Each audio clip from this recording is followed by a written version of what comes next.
गत मार्च मास विधानसभा अधिवेशन में पुरी पौरपालिका को महानगर निगम में परिणत करने दाबी पूर्ण हो घोषणा सरीगला एवं पुरी महानगर निगम होगापी प्रक्रिया आरंभ होला जो विषय में पुंखानुपुंख भाव आज विधानसभा स्वतंत्र कक्ष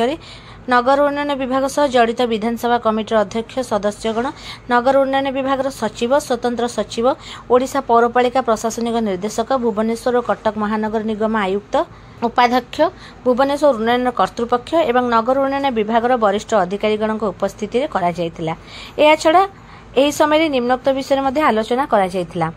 क महानगर निगम में अंतर्भुक्त होगा जाउथुवा ग्राम पंचायत गुड़िकर मेगा जल प्रकल्प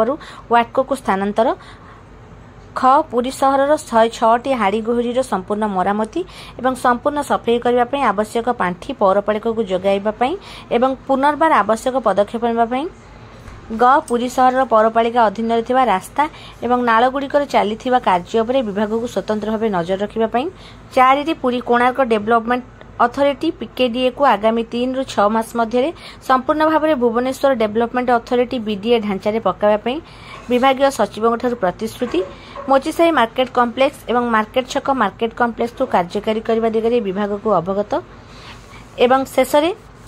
जगन्नाथ वल्लभ पार्किंग एवं तार चतुर्पार्श्व बाकी कार्य समाप्त करने उपस्थित ओबीसीसी अधिकारी